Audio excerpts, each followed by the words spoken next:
Être en bonne santé, c'est la condition élémentaire de la tranquillité, disait Olivia Benarou. Bonjour à tous. La journée mondiale du sida est organisée chaque 1er décembre dans le monde entier. Le thème retenu pour l'édition 2022 est « Égalité maintenant ». Amis de bien-être santé, bonjour et bienvenue avec notre invité du jour, Dr René Keke, médecin biologiste. Nous allons discuter autour du sida. Bonjour à vous, docteur. Merci d'être avec nous sur ce plateau. Bonjour madame la journaliste, merci de m'avoir invité. Je rappelle aux amis internautes que vous êtes médecin biologiste, vous êtes également chef service activité biologique au programme santé de lutte contre le sida. Bonjour à vous Dana Funk, avec vous et le docteur, nous allons parler autour du sida. Bonjour à vous Nansrine, docteur, bonjour. Amis internautes, bonjour. Depuis plusieurs années, des campagnes de lutte contre le sida ont été organisées un peu partout dans le monde. Néanmoins, les gens continuent et demeurent dans l'ignorance. Pour éclairer les uns et les autres, avec notre invité, nous allons parler de long en large du sida. Je m'en vais vous demander, docteur, qu'est-ce que le sida ? Merci madame la journaliste. Le sida, en réalité, c'est pour définir, c'est un sigle qui veut dire syndrome de l'immunodéficience acquise. En réalité, ce n'est que la forme terminale de l'infection par le virus du VIH. Donc c'est lorsque... si je vous comprends bien, c'est une infection, c'est le VIH qui conduit au sida. Voilà. C'est lorsque le sujet est infecté par le VIH et qu'il ne prend pas les dispositions, il ne se met pas sous traitement et que la maladie évolue au stade terminal. C'est en ce moment qu'on arrive à la phase sida, qui est la phase terminale de la manifestation de l'infection. On entend de moins en moins parler du sida, ce qui pousse certaines personnes à penser que la maladie n'existe plus. Qu'en est-il réellement? Effectivement, la science a évolué et depuis un certain temps, nous avons mis en place une politique avant-gardiste où le dépistage a été rendu assez systématique et accessible à une bonne partie de la population afin que les sujets puissent connaître très tôt leur statut sérologique. Alors, si un sujet connaît son statut sérologique assez tôt, ça veut dire qu'il est découvert au stade d'infection et non au stade de maladie. Du coup, les sujets sont encore bien portants, c'est-à-dire ils ne sont pas à la phase maladie, ils sont bien portants, ils sont infectés par le VIH et très tôt ils sont mis sous traitement. Et le fait de les mettre également très tôt sous traitement constitue un moyen de prévention qui prévient parce que le sujet qui est mis très tôt sous traitement et il prend correctement son traitement, il n'a plus de virus qui se multiplient, qui circulent, et il constitue un moins de danger pour les autres populations. Donc la transmission s'effectue très peu.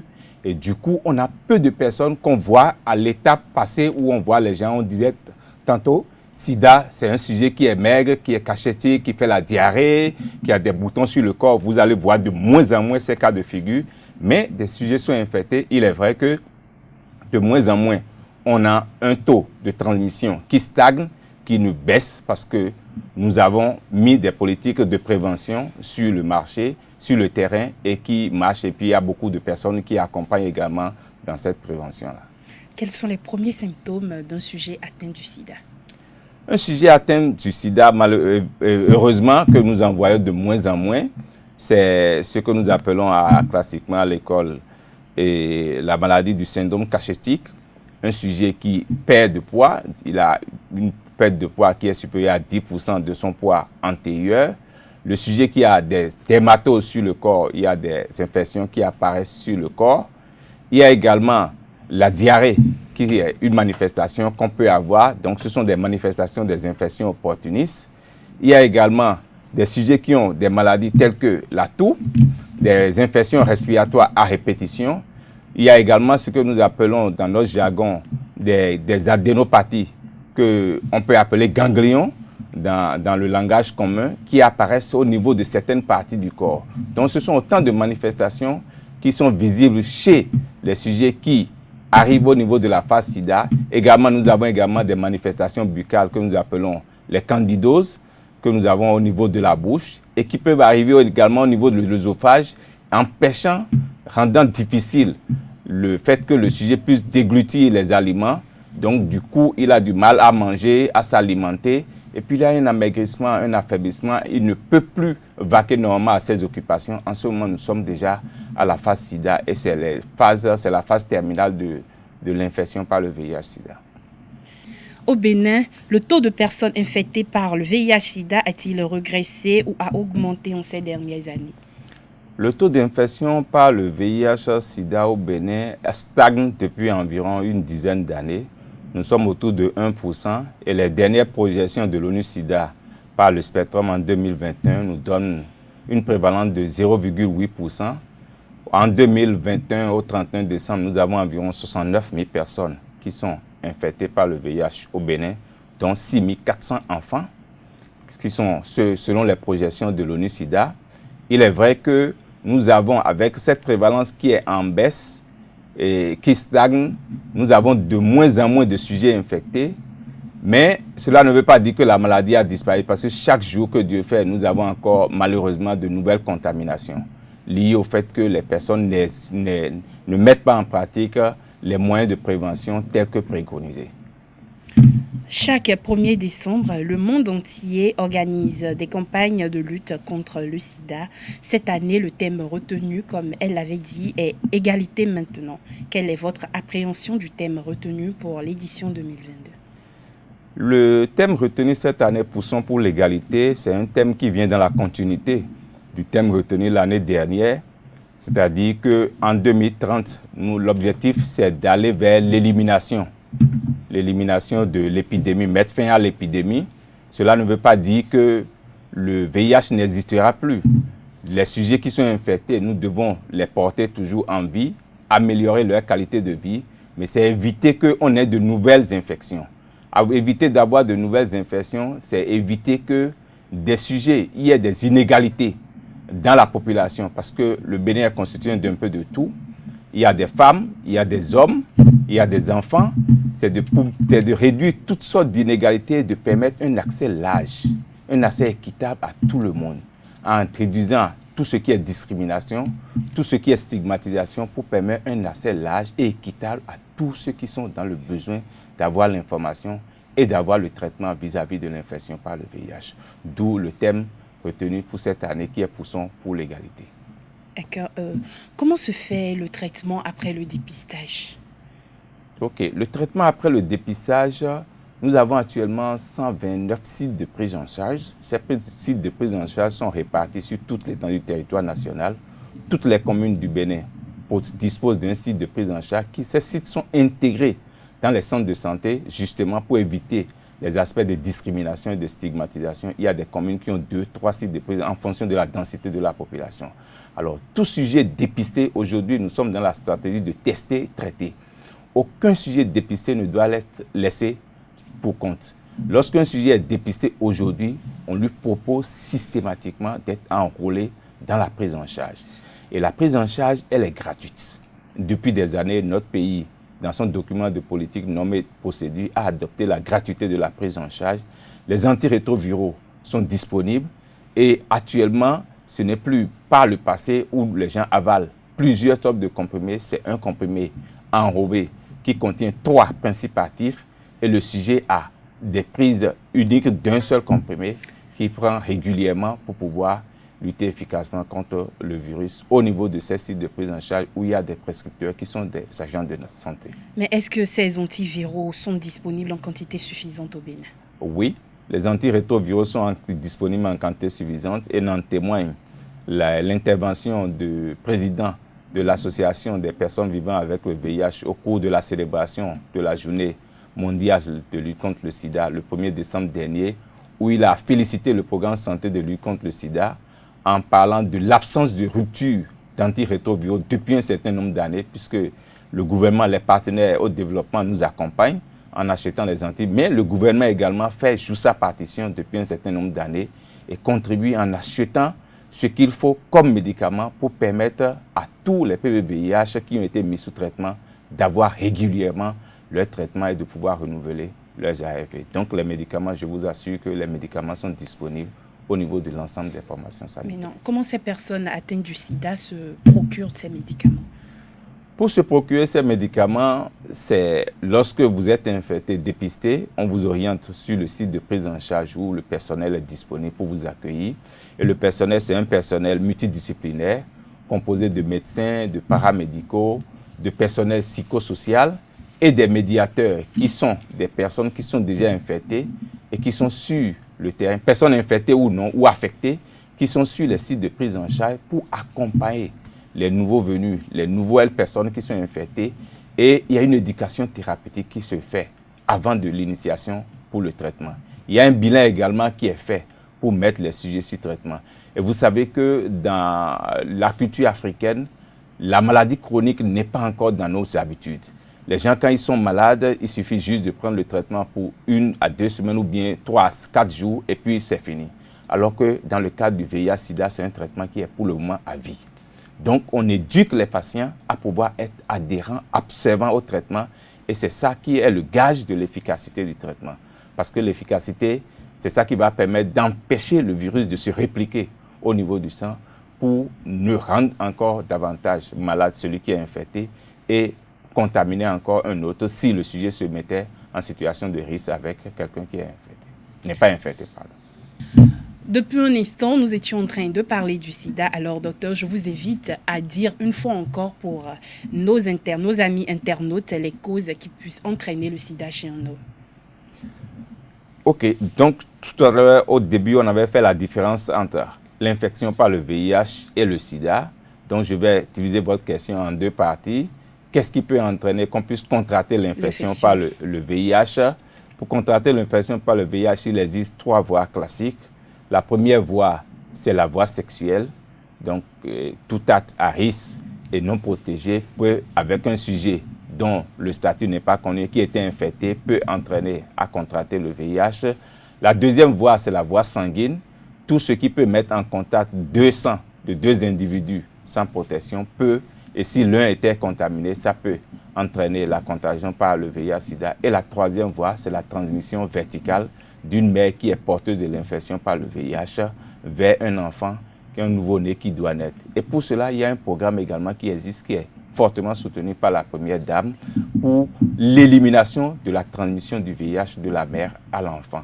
Et le Bénin est déjà vraiment bien parti pour s'inscrire à cette élimination de la transmission du VIH de la mère à l'enfant. Voilà classiquement les 3 voies de transmission de l'infection par le VIH. Autrefois, les personnes victimes du VIH-Sida étaient rejetées par la société. Est-ce que ceci est toujours le cas? On en voit de moins en moins, puisque comme je vous l'ai dit, de plus en plus, le sida a été médiatisé. On a fait assez de communication autour pour que les gens puissent reconnaître les idées vraies et puis rejeter les idées fausses. Parce que quelques idées fausses, par exemple, le fait de manger avec quelqu'un qui est infecté par le VIH n'expose pas du tout quelqu'un qui n'est pas contaminé par le VIH. Ou dormir à côté de quelqu'un qui a le VIH ne met pas à risque celui qui n'est pas infecté par le VIH. Donc cette communication a permis également de diffuser un certain nombre de pratiques au niveau de la population. Et vous savez qu'aujourd'hui, maintenant, les sujets qui sont infectés par le VIH sont dépistés tôt et sont mis sous traitement tôt. Donc, ils n'arrivent plus au stade de sida maladie où ils deviennent impotents, où ils ne sont plus capables de pouvoir vaquer normalement à leur occupation, ce qui fait que les sujets sont de moins en moins rejetés. L'autre pan de la question également sur lequel nous devons également beaucoup agir, c'est la contamination, l'infection dans le couple. Ou lorsque vous savez qu'actuellement, ceux qui sont plus en contact avec les services de santé, c'est la femme. Et lorsque la femme contracte une grossesse, elle est obligée d'aller à l'hôpital pour faire le suivi de sa grossesse. L'homme, lui, reste souvent à la maison. Et la femme, quand elle vient au contact du service de santé, on lui propose le test de dépistage, on lui fait le test de dépistage. Mais les hommes sont cachés et souvent ils disent, si ma femme a été négative, c'est que je suis négatif, ce qui n'est pas tout à fait vrai. L'autre chose qu'on rencontre également, c'est qu'il y a certains hommes qui ont tendance à vouloir rejeter leur femme quand la femme revient positive, infectée parce qu'on l'a dépisté, sans connaître leur statut. Donc, c'est vers ces pratiques-là, c'est contre ces pratiques-là qu'on doit désormais se battre pour essayer de sensibiliser davantage la population pour qu'on ne puisse pas rejeter son conjoint ou sa conjointe parce que l'un est infecté. Parce qu'on peut être sérodiscordant et vivre avec un partenaire qui est infecté par le VIH sans pouvoir contracter le VIH au sein du couple. Il y a des dispositions médicales qui existent et qui peuvent accompagner les couples qui sont dans cette situation. Merci, docteur, pour votre intervention tout à l'heure. Vous avez parlé de statut stérologique. Alors, dites-moi, comment connaît-on son statut stérologique? Pour connaître son statut sérologique, c'est tout à fait simple. c'est qu'il faut se soumettre au dépistage. Et on dit aujourd'hui qu'il ne faut plus être parmi les ignorants, parce que pour mourir, pour arriver à la phase sida, c'est qu'on ne sait pas faire dépister. Et tout le monde, quelle que soit la position que l'on occupe, on doit pouvoir essayer de connaître son statut sérologique. Une fois qu'on a atteint la majorité, déjà à partir de 15 ans, le dépistage volontaire est autorisé à tout le monde dans le document de normes et procédures. Toutes les formations sanitaires au Bénin sont munies de centres de dépistage où les gens peuvent se dépister volontairement. Il y a également le centre de dépistage volontaire qui est au niveau à Guincomé, à côté de la direction de la vaccination. Il y a le laboratoire de référence qui est également au niveau de Lazare, là où on traite les tuberculeux. Les gens viennent, ils font leur dépistage volontaire et toutes les formations sanitaires, les gens peuvent avoir accès au dépistage. Toutes les personnes qui souffrent du sida ont-elles la chance de vivre longtemps? Absolument. Comme je vous l'ai dit, aujourd'hui, nous luttons pour l'amélioration de la qualité de vie des sujets qui sont infectés par le VIH. Il y a des sujets qui sont porteurs du VIH, tenez-vous tranquille, qui ont déjà fait 22 ans, 25 ans de vie, connaissant déjà leur statut sérologique. C'est pour vous dire qu'on peut avoir le VIH et avoir une meilleure qualité de vie et vivre longtemps. Avec l'évolution de la médecine moderne, y a-t-il des médicaments pour guérir complètement du sida? À l'instant actuel de la science, il n'y a pas encore de médicaments qui puissent permettre de guérir du VIH. Mais il y a des médicaments pour améliorer la qualité de vie. Et comme je vous l'ai dit, actuellement, nous avons des médicaments qui sont en prise, en comprimé unique. Mais c'est vous dire également que l'amélioration de la science a fait qu'il y a maintenant même des formes injectables qu'on peut prendre qui peuvent permettre d'espacer les prises pour des personnes. Mais ces formes injectables ne sont pas encore validées au Bénin, ne sont pas encore d'utilisation courante au Bénin. Donc nous sommes encore sous les formes comprimées et les sujets qui sont bien observants peuvent vivre longtemps avec. Une femme enceinte infectée du sida peut-elle porter une grossesse sans risque? Si oui, comment cela se passe? Oui, une femme enceinte infectée par le VIH peut, et on a beaucoup de cas, d'ailleurs c'est d'où le programme de prévention de la transmission du VIH de la mère à l'enfant. Une femme infectée par le VIH peut porter normalement sa grossesse comme toute femme qui n'est pas infectée. L'essentiel c'est que, d'ailleurs, les femmes maintenant systématiquement on leur propose le test de dépistage et dans la majorité, à plus de 99%, elles acceptent le dépistage. Donc si la femme n'accepte pas le dépistage à la première consultation, lorsqu'elle revient à la deuxième consultation, on lui repropose systématiquement parce qu'on doit essayer de protéger l'enfant qui doit naître. Et pour protéger l'enfant qui doit naître, c'est qu'il faut mettre cette femme sous traitement antirétroviral. Et le traitement antirétroviral va permettre de réduire complètement la multiplication de virus, donc ce que nous appelons la charge virale dans notre jargon. Et en réduisant cette charge virale, ça réduit la transmission et ça rend quasi nulle la transmission du VIH de la mère à l'enfant. Et l'enfant, le bébé qui va naître dans certaines conditions. On prend des dispositions pour l'accouchement propre et sûr de cette femme. Et l'enfant, on met également un traitement de prévention pendant 6 semaines pour cet enfant-là. Et puis on suit l'enfant jusqu'à l'âge de 18 mois pour lui faire la sérologie définitive. Alors dites-moi, comment alimenter le nourrisson né d'une mère infectée? Ok, pour le nourrisson né d'une mère infectée, le problème ne se pose pas. La maman qui porte une infection par le VIH peut alimenter son bébé comme toute autre mère. Sans risque. L'essentiel, c'est d'ailleurs que la maman soit sous traitement et que le traitement soit pris, le traitement soit efficace et permette de contrôler la virémie. Et c'est pour cela d'ailleurs que nous faisons d'abord au 3e trimestre, nous avons commencé par demander aux femmes, même aux femmes enceintes qui sont infectées, de demander à leur prescripteur, si la sage-femme oublie, de leur demander la charge virale au 3e trimestre de la grossesse. Ça permet de voir si le traitement qu'elle prend est efficace. Et si le traitement qu'elle prend est efficace, sa charge virale est indétectable, elle peut nourrir son enfant parce que si on diminue la quantité de virus qui circule dans le sang, on va également agir sur le compartiment du lait maternel et la femme peut allaiter son enfant sans problème. Amis internautes, nous tendons vers la fin de notre émission. Alors, docteur, quelles recommandations faites-vous aux personnes infectées par ce virus? Aux personnes infectées par le virus, c'est de leur dire de ne plus se cacher. S'il y en a qui ignorent leur statut sérologique, d'aller se faire dépister pour connaître leur statut. Parce que plus tôt on se fait prendre en charge, mieux ça vaut. Donc on aura une meilleure qualité de vie. On ne pourra plus rencontrer des sujets à la phase sida, mais des sujets qui seront bien portants, comme vous et moi, et que sur lesquels les gens n'auront aucun soupçon d'infection par le VIH. Donc nous exhortons l'ensemble de la population du Bénin à pouvoir se faire dépister, connaître son statut, et ceux qui sont des sujets à risque à pouvoir régulièrement faire leur dépistage pour connaître leur statut. Et s'ils sont infectés, le traitement existe et on pourra les mettre sous traitement. Et ils doivent être observants au traitement pour une meilleure efficacité de ce traitement. Un mot à l'endroit de ceux qui côtoient des sujets atteints du VIH-Sida. Oh, c'est pour leur dire de ne pas du tout s'affoler. D'ailleurs, les agents de santé côtoient ceux qui sont infectés par le VIH jour et nuit. Et il n'y a pas aujourd'hui une famille qui soit dépourvue de quelqu'un qui soit infecté par le VIH. Ça veut dire que les sujets porteurs de VIH sont nos frères, sont nos sœurs, sont nos parents. Nous ne devons pas du tout hésiter à pouvoir les côtoyer, à pouvoir faire les gestes quotidiens avec ces personnes. Et ces personnes également sont éduquées à ne pas mettre à risque ceux qui sont dans leur entourage. Et ces personnes également, si ces personnes prennent correctement leur traitement, le risque est quasi nul pour leur entourage. Merci à vous, docteur, pour ces moments de partage. Nasrine Fatoumbi, merci également à vous.